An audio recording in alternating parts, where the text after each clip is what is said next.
India का most famous stock है आज की डेट में ग्रीन फाइनेंसिंग के अंदर, जिसका नाम है इरिडा।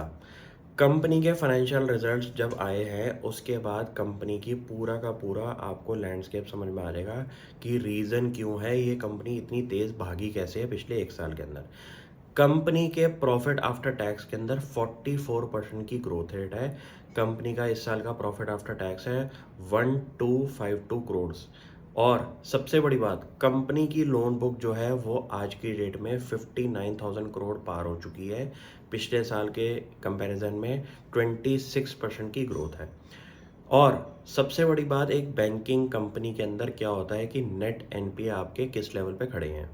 कंपनी के आज की डेट में नेट एनपीए का जो नंबर है वो 0.6 है। वहाँ पे कंपनी ने अपने पिछले साल के कंपैरिजन पे 40% का डिक्लाइन दिखाया है अपने नेट एनपीए के अंदर। आपको ये देखना पड़ेगा कि कोई कंपनी अगर अपना 214 रुपीज़ का टॉप मारने के बाद अगर मार्च के महीने में 25-30% टूट के आपको 130-135 के लेवल पे मिला था, तो आपको ये देखना पड़ेगा कि ऐसी स्ट्रेटजी के अंदर आपको अपना दिमाग कैसे खेलना है। कोई कंपनी Q3 के अंदर 20-25-30% की ग्रोथ रेट दिखा रही है अपनी प्रॉफिटेबिलिटी के अंदर, और उसने आपको कंसिडरेबली दिखाया है कि पिछले साल एक साल के फाइनेंशियल रिजल्ट्स के अंदर कंपनी अपने प्रॉफिट्स को ग्रो होता हुआ दिखा रही है। जो कंपनी 25-30% पे ग्रो हो रही है और शेयर प्राइस भी बहुत तेज़ी से ग्रो हो रहा है, तो एक लेवल पे जाके जब प्रॉफिट बुकिंग शुरू हुई इस कंपनी के अंदर, तो लोगों ने अपनी कन्विक्शन पे क्वेश्चन करना शुरू कर दिया। रीज़न बीइंग, यहाँ पे प्रॉब्लम आती है कि एक कंपनी, आप ये सोचिए कि 300-400% अगर बढ़ जाएगी, तो वहाँ पे profit booking is game of this story. अगर कोई कंपनी एक लेवल पे जाके कंसोलिडेट हो रही है और प्रॉफिट बुकिंग उसके अंदर शुरू हो रही है, तो वो एक जगह पे जाके एक बॉटम बनाती है जहाँ पे वो थोड़े टाइम पीरियड के लिए रहती है। इस केस में रेडा के साथ सेम चीज़ हुई कि पूरी मार्केट जहाँ पे करेक्ट हो रही थी वहाँ पे रेडा भी करेक्ट हुआ। लेकिन कंपनी की अनाउंसमेंट्स अगर आप चेक करें, ग्रोथ रेट आप चेक करें कंपनी का पूरे साल का, तो आपको समझ में आ जाएगा कि ये एक शॉर्ट टर्म ब्लिप था जिसको हमें सही टाइम पे पकड़ना था।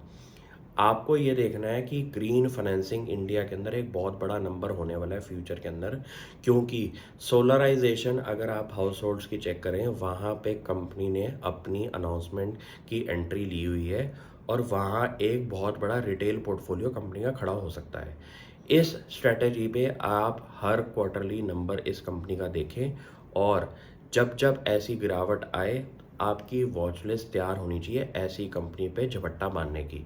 सिंपल सी बात है, किसी कंपनी के अंदर आपने लेट्स अज्यूम 100 शेयर्स खरीदने हैं, आपके पास हमेशा ऐसा दिमाग लगना चाहिए कि आज मैं 10 शेयर खरीदूं, हर फॉल के अंदर मैं अपनी क्वांटिटी इंक्रीज करूं और अपनी लॉन्ग टर्म विजन जो 100 शेयर की है उसको कवर करने के लिए हर प्राइस पे अपनी एंट्री लेने का जिगरा रखूं। यहाँ लोगों की गलती कहाँ आती है कि लोग हीरो बन के एक ही बारी में सारा पैसा लगा देते हैं, और हल्की सी मूवमेंट स्टॉक में 10-15% की अगर होती है तो वो कंपनी पे क्वेश्चन करते हैं।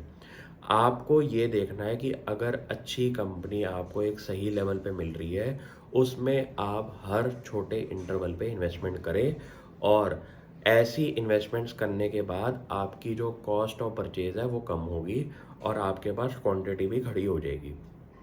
ये करने से ही आप लॉन्ग टर्म में मार्केट में रह सकते हैं, नहीं तो एकदम झपट्टा तेज़ी से मारोगे, एक दो शेयरों में मज़ा आ जाएगा, एक दो शेयरों में जब नुकसान होगा ना तो आपको ये समझेगा कि यार मेरी नेट रिटर्न तो ज़ीरो बन रही है। ऐसी चीज़ों से बच के रहें और थोड़ा सा स्मार्टली मार्केट को ट्रेड करना सीखें। Thank you.